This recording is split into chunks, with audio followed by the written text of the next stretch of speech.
দেশের সব থানাকে দালাল মুক্ত করার নির্দেশ স্বরাষ্ট্রমন্ত্রীর। মাউন্ট মাকালুর চূড়ায় প্রথম বাংলাদেশি বাবর। সরকারি কর্মকর্তাকে বেঁধে সরকারি কোয়ার্টারেই ডাকাতি। পুরোদমে চালু হতে যাচ্ছে ভারতীয় ভিসা কার্যক্রম। ছিনতাইয়ের তদন্তে গিয়ে পুলিশের অস্ত্র ছিনতাই। ইরান থেকে ফেরার পথেই কিউবা দখল করব মন্তব্য ট্রাম্পের।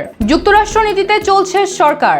ডাল ভাত নয়, স্বাস্থ্যসম্মত খাবার দেবে বিসিবি। যে কোনো মুহূর্তে শুরু হতে পারে ইরান যুক্তরাষ্ট্র যুদ্ধ। আমি তিশা, আপনারা দেখছেন টাইমস ফ্ল্যাশ।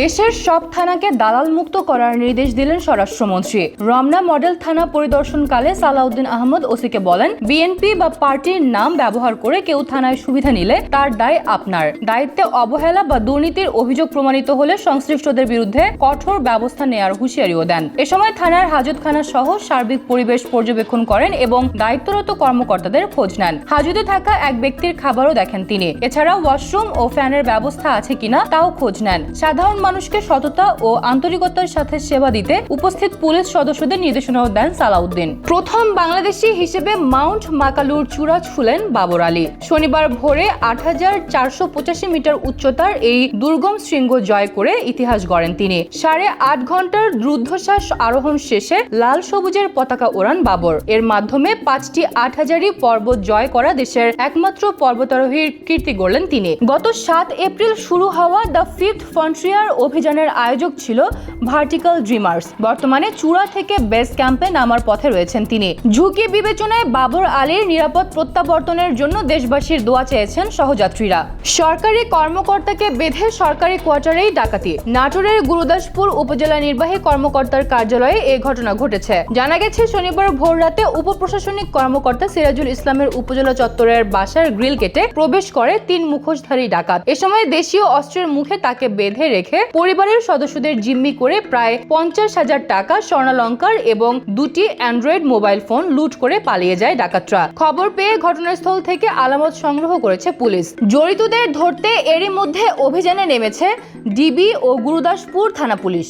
অবশেষে বাংলাদেশিদের জন্য পুরোদমে চালু হতে যাচ্ছে ভারতীয় ভিসা কার্যক্রম, যা আগামী কয়েক সপ্তাহের মধ্যেই শুরু হবে বলে জানিয়েছে দেশটির সংবাদ মাধ্যম ইন্ডিয়ান এক্সপ্রেস। গণমাধ্যমটি আরও জানায়, ঢাকায় নতুন হাইকমিশনার দীনেশ ত্রিবেদী দায়িত্ব গ্রহণের পরপরই এই ভিসা সেবা পুরোদমে চালু হতে পারে। বর্তমানে মেডিকেল ও এন্ট্রি ভিসা সীমিত পরিসরে চালু থাকলেও এই পদক্ষেপের ফলে আবারও আগের মতো যাতায়াত করতে পারবেন সাধারণ পর্যটক ও ব্যবসায়ীরা। সাম্প্রতিক সময়ে কূটনৈতিক তৎপরতা ও দুই দেশের পররাষ্ট্রমন্ত্রী পর্যায়ের আলোচনার প্রেক্ষিতে এই ইতিবাচক পরিবর্তন আসছে বলে ধারণা বিশ্লেষকদের।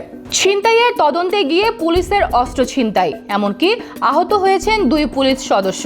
পরে 4 ঘন্টা পর উদ্ধার করা হয়েছে অস্ত্র। নারায়ণগঞ্জের চৌধুরী বাড়ি এলাকায় এই ঘটনা ঘটে। থানা সূত্রে জানা যায়, বৃহস্পতিবার রাতে মোবাইল ছিনতাইয়ের অভিযোগ তদন্তে গেলে 14 থেকে 15 জনের একটি দুষ্কৃতিকারী দল ধারালো অস্ত্র নিয়ে পুলিশের ওপর অতর্কিত হামলা চালায়।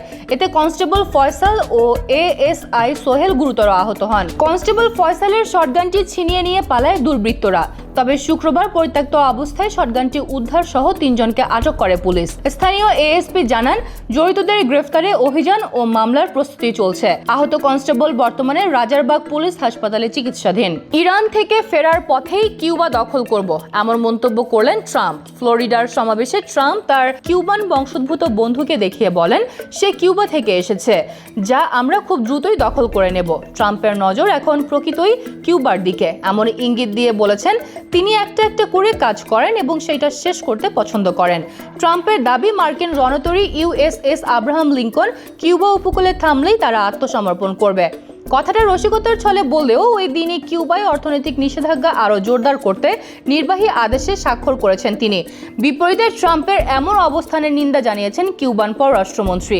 সবার আগে যুক্তরাষ্ট্র নীতিতে চলছে সরকার, এমন মন্তব্য করেছেন অধ্যাপক আনু মুহাম্মদ। তিনি দাবি করেন, সবার আগে বাংলাদেশ স্লোগান দিয়ে ক্ষমতায় আসলেও দেশের পরিবর্তে যুক্তরাষ্ট্রের স্বার্থ রক্ষা করে চলছে বিএনপি। যুক্তরাষ্ট্রের সঙ্গে বাণিজ্য চুক্তি ও বোয়িং থেকে 14 উড়োজাহাজ কেনার সিদ্ধান্তরও সমালোচনা করে তিনি বলেন, বলেন, অন্তর্বর্তী সরকার থেকেই এসব দেশ বিরোধী চুক্তির সূচনা হয়েছে। ওয়াশিংটন থেকে এলএনজি আমদানি নিয়েও প্রশ্ন তোলেন। একই সাথে কয়লা উত্তোলন ও নীতি নির্ধারণে বিদেশি প্রভাবের সমালোচনাও করেন আনু মুহাম্মদ। পাশাপাশি সন্ত্রাস বিরোধী আইনে মানুষকে আটকে রাখার সমালোচনা করে তিনি জানান, আগের ধারাবাহিকতা বজায় রেখেই চলছে বিচার ব্যবস্থা ও প্রশাসন।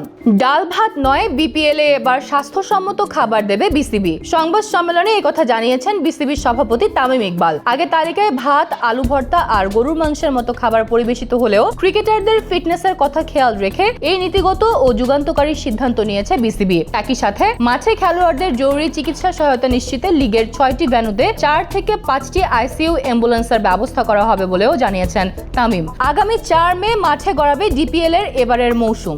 যে কোনো মুহূর্তে শুরু হতে পারে ইরান যুক্তরাষ্ট্র যুদ্ধ।